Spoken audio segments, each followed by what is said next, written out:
He was awakened by a vague, aching agitation. He looked at the bright, solid patch of sunshine at the end of the wooden shed and tried to penetrate to the origin of this indefinite and in some way pleasant inner ache. Perhaps a dream? But all memories of nocturnal fantasy had gone, and he was left baffled. The sun beat in through the chinks as well. Swallows darted through the window, pressed their tails to the rafters, twittered, and flew out again. The air was full of the scent of grass and drying dew. From the river came the shouts of children bathing, and on the field a horse-drawn mower rattled. Nobody was at home. His mother, obedient to old habit, would probably have gone off with the sighs and groans of age to the mowing. And his wife took the 2 children every morning to a pool some distance off to splash about and sunbathe. He recalled the previous day's meeting with an old friend, a contemporary from the village, and realized the cause of that nagging depression. Yesterday, he had not paid attention to how much older this contemporary looked, elderly, in fact, though the man was actually even a little younger than himself. But during the night, asleep, that feeling had come of years irretrievably gone. Up to that time, he had thought of himself as young, but now, while sleeping, his unconscious had told him that he had already changed the second half of his life into the small coinage of everyday use. One way of putting it. The village was empty, just as in his childhood. Swallows and swifts flew over the roofs in the blue sky. Poles stood ready by the gates for haystacks to be built round them, and the morning sun warmed the soft dust on the road.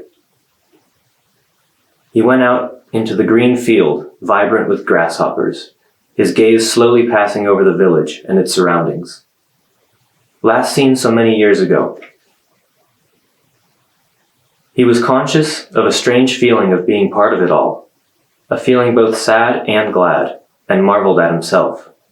Where had he come from, and what was the meaning of it all? Where were the first beginnings of his own life, say 400 years ago? Where were all his forebears? How was it they had gone? Could they really have gone into nothingness, and only he and his 2 sons remained? Queer. Incomprehensible. He came to a steep green mound embraced by a horseshoe-shaped lake.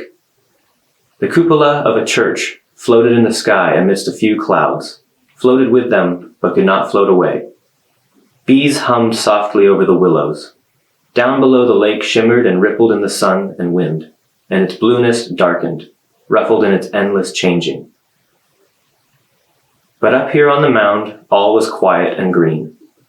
Heat poured down from the sky, distorting the forest horizon with its wavy vertical currents. A new fence was out of accord with the old gray crosses, scanty and tipped drunkenly askew by time, and was the archway of the new pinewood gate soaring into the sky with the cupola. He wandered for a long time about the mound seeking graves and not finding them, pushing through the strong young dogs. His aunt's grave was some distance outside the fence. He knew it by the stone. But where did Grandma lie? He remembered that her grave had been by a willow, but he could not find it, and in the end sat down on a comparatively recent mound. Yes, not much use looking for his 4 great-grandmothers if even Grandma's grave had disappeared. And somewhere there should be a second grandmother, his father's mother. But where was she? Not a sign of her grave. Everything had sunk and leveled, overgrown with grass and docks. For the first time he was struck by a clear, scorching, tooth-clenching thought. It had never entered his head before, that here, in his home village, only women were buried in the graveyard. He remembered, in his own family, not a man had been buried on that mound. They had been born here, on this soil, but not one had returned to it, as though shy of entering the community of women in it. Generation after generation they went away, exchanging rakes for guns, and haymaking shirts for army tunics. They went off, as though going to the fair, as soon as they'd built a house and begotten sons.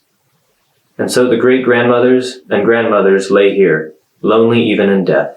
He lighted a cigarette. The picture on the box reminded him that one of his forebears had been killed in Bulgaria fighting the Turks. Grandma had told him about it, and with bitter irony, he thought of the injustice of women's lot. Even in this, great-grandfather had been fortunate. Perhaps a monument stood on his grave, erected by the Bulgarians to the heroes of Shipka. But great-grandmother's grave was lost. Grandfather, too, had not done so badly.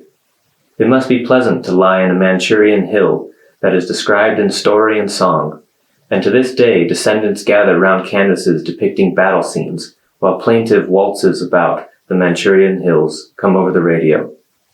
But Grandma's grave has disappeared. There is neither cross nor stone to be seen. He stubbed out his cigarette, but at once lit another. What the? He was forgetting his own father, damn it. Grandfather and great-grandfather all right, but nowhere in the world was there such a magnificent, impressive monument as the one on Mamayev Kurgan. The previous summer, he had been in Volgograd, and he remembered how he had spent the whole day wandering about Mamayev Kurgan.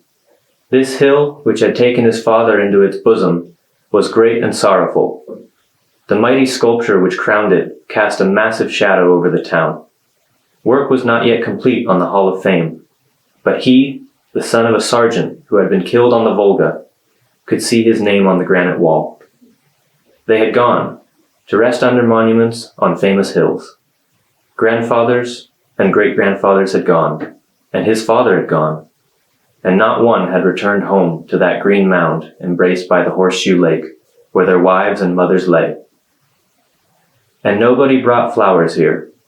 Nobody came to visit these women, to comfort them in their loneliness, which did not end even beneath the ground. He sat there under a willow on the quiet green, sultrily warm mound and thought about it. Perhaps his turn too would come, to follow the path of his male forebears to alien hills.